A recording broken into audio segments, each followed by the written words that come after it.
Hey everyone, my name is Dave. Welcome to NTD Racing. Today we're going to be doing some aluminum TIG welding with ArcCaptain's TIG 200P AC/DC welder. The AC part means that we can do aluminum. The DC part means it does steel and those kinds of things. And we just did a review on making some trophies on some steel. I laid down what I thought were some excellent beads from this thing. It's really a great welder. And now let me see how it does welding aluminum. And let me say, I'm pretty good at welding steel. I'm terrible at welding aluminum. So if this thing can make me look good, it can make anybody look good welding aluminum. Let's first take a look at the machine, see kind of what you get, just in case you didn't see that in my other review. We'll go over to the plasma table. We'll cut out some blanks so we can weld up some stuff, and then we'll go ahead and get to welding aluminum and see how it does. All right, so this is the ArcCaptain TIG 200P. It's the AC/DC welder. Really nice unit. I just got done, like I said, welding some steel on it. The way it all goes together is on the back. You have the ability to go 230, 110, 115, whatever, with the NEMA 6-50 type connector. Gas goes in the back. I have it hooked on to my argon bottle, which I usually use my Miller, but I'm using with ArcCaptain for as long as this thing survives and does really well. And then as far as the welder goes, setting it up is really easy. The instructions I found were really simple to follow for the ArcCaptain. Once you turn it on, you will hear the fan come on briefly. It is a fan on demand. I find it's pretty quiet and it'll shut off, and it doesn't turn on all the time also. It turns on when it needs to and turns back off, and I think it's a pretty quiet fan. Today we have it set up this time for AC TIG, but you could do DC TIG, you could do stick welding. We're gonna do that. It has some other functions inside there. You can do some spot welding and some other really neat things with this, this welder.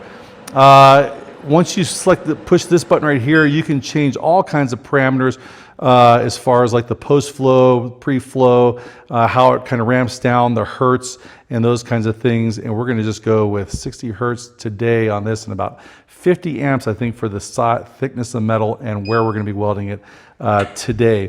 You know, the other things that it kind of comes with, kind of ArcCaptain standard, is it does come with just about everything you need to TIG weld. Realize I modified mine just a little bit. I did put a gas lens kit on as opposed to the standard consumables that they give you, and the gas lens kits are they're just dirt cheap. You can either find them on Amazon, or ArcCaptain makes their own gas lens kits. And one other thing that's really cool about this TIG welder is the fact that the connections that are in here that work on this TIG welder are the exact same connections that work on my Miller down there. So I could take one of the torches from my Miller and I could use it over here on the ArcCaptain. And you know, once you start welding a bunch, you end up having a lot of your torches and your favorite torches. Some of mine have flex heads and those kinds of things. I did take the button off of my torch that they come with, and I like that button. It gives you the ability to kind of get in some tight places where you would not need a pedal. However, I added their pedal. Now, I was using this pedal with the MIG 205 MP. It's the exact same pedal, and it plugs right into this, and I think that pedal's like $80. And if you're gonna be a serious TIG welder, then I think you need to have some kind of ability to control the amperage, and a TIG pedal is the way that you do that. I have some other buttons and other things I use when I'm controlling the amperage, but in this case, the pedal works really well. But that button would also work just as well for turning the torch on and turning it back off. I just think that for 80 bucks, I think the pedal is such an easy, no-brainer add to your system there. Besides that, to make it go from DC welding steel to AC welding aluminum, you have to switch these two. You have to put the torch on the negative, and now you put the ground on the positive side, and it's ready to go. Let's go ahead, jump on the computer. Fusion 360, we're gonna use the Crossfire XR to cut out some pieces that we're gonna weld with this TIG 200P. Here on Fusion 360, you can kind of see what I have made. These are just 3" by 3" square pieces of metal. And I've created the G code such that it'll cut this first one and all the way down. And what's just kind of nice about that is when I first cut these, I had a piece of metal that looked just like this. It was tall and skinny, so there's never wasted metal when you're using a plasma table. But what I'll do is the next piece of metal I have doesn't go 6 high, it's gonna go 2 high. So I'll let it cut the first 2, and I'll hit stop, and I'll start over again. I'll cut 2 more, and we'll cut through all of these 6 pieces on the plasma table. Let's go ahead and get to it. Well, if you're watching this and think, man, a plasma table would look really good in my shop, check out the link in the description below. Using that link will take you to Langmuir Systems, and then using code NTD Racing at checkout will save you $100. We sure appreciate it because it helps us pay for tires. All right, let me show you what we got going on right here. I got a new tungsten here. 332nd is what I'll be using. That's just what I use on most of my stuff. I have the welder set at 50 amps, 60 hertz. And let me just say, there are a lot of folks out there that are a much better welder than I am. And if you can put suggestions in the comments, that'll be helpful to everybody, and it'll be helpful to me also, especially when it comes to aluminum. I'm a complete student to the craft. Here's what I set up as far as a jig to get this thing going. This is just a scrap piece of angle iron that I just cut up, and I use my MIG 205 MP to weld this thing up and just set it to where I can hold these things in place while I put some tacks into these pieces. You can kind of see how they all turn out off of the plasma table. I did clean up all of the corners with a wire brush that I only use for aluminum. I also wiped them down with some acetone and a paper towel to clean those things up. I have some extra tungstens here ready to go. Let's go ahead and first start by tacking each of these pieces up and see if we can't turn this thing into some kind of a cube. I don't think it's going to look great. Again, I'm just kind of practicing. The end result is I hope to be able to make like expansion tanks and those kinds of things for our race truck when I'm all done with this. But first, I got to learn how to TIG weld with aluminum.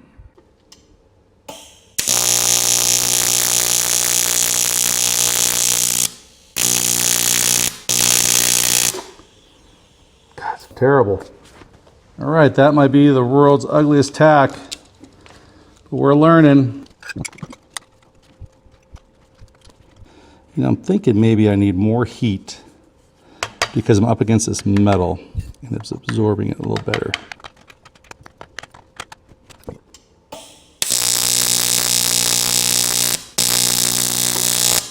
So that worked a lot better.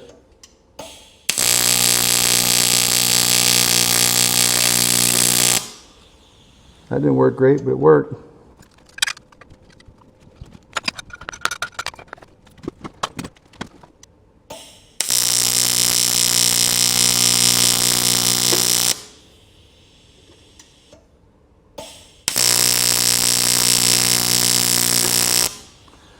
That's working a lot better. I'm finding that if I'm more patient and I just let the material start to melt, it takes even slightly longer than steel does before I start feeding the aluminum. I'm getting a better result out of this. So I don't know, just keep learning, keep doing it better. All right, now that I got walls, I'm trying to put the top and the bottom on.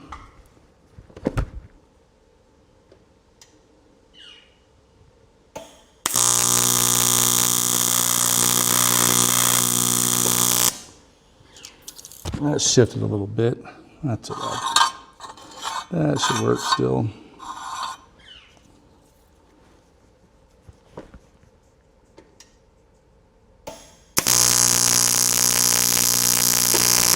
Ah, there we go. This tack is rocking now.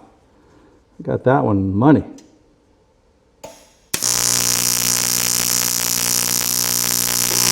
Yeah, we're back, baby. All right, so here is the full cube tacked up. I think I did a pretty nice job. It's starting to get better as I figure out how to make smaller tacks. And the key to that was just really letting the metal heat up to where I could see both sides pulling up before I added in any filler. I think I did pretty good. I'm gonna go ahead and give it a light brushing right now, and then we'll see if we can start running beads all the way around down the sides. Get 12 shots at this one. I don't know if any of you have ever done this before, but I just did like some great, amazing commentary as I was doing some welding on this thing. I made some errors. I did everything. I was going through it, and I went to turn the camera off, and I realized it was never running. So here we go. We're going to start all over again. So I've been welding on this thing. I think some of the results have been good. Some of the results over here have been less good, where I was dipping the welding rod into the tungsten. That's bad. You don't want to do that. But I think I'm getting better at laying beads down on this, and I'm really impressed with how well this welder is working. Let's go ahead and see if I can't make it go all the way across one time. Don't dip the rod into the tungsten, Dave. Here we go. Let's see.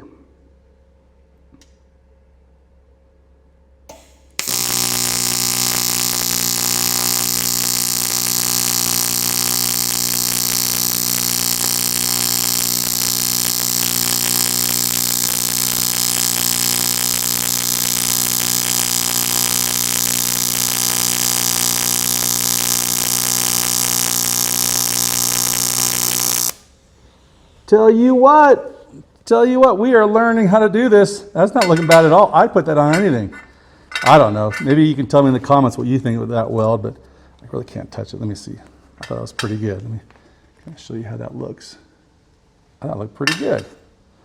Hot dog. Let's see. Now I got some ugly tacks. These were like some of the early tacks I got to go weld through. We'll see how those go. Probably not as good. Less good.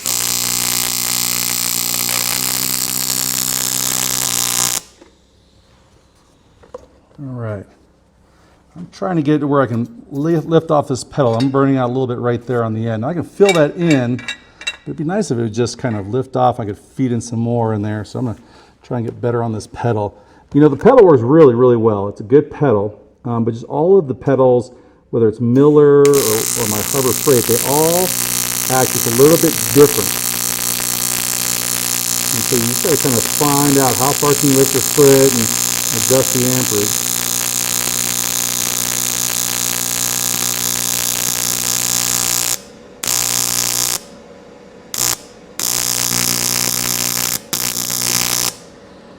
A little bit better.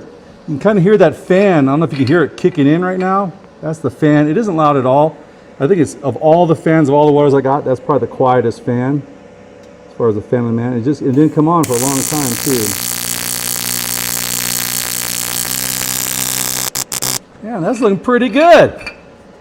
Hot dog. Man, I'm liking that. I'm totally liking that. I'm going to show you what's going on right here. I'm pretty happy this is working. This might be the best aluminum welds I've ever put down. Just so I can't burn my hands on this. Show you what this looks like. Dude, look at that. Huh? Wow. Nice job, Arc Captain.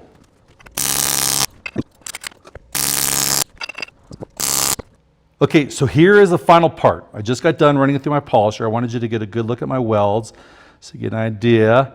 I think that looks pretty darn good. The corners I got to work on, but the edges, man, I'll tell you what. I'm about to call my old shop teacher and say, well, how you like me now, brother?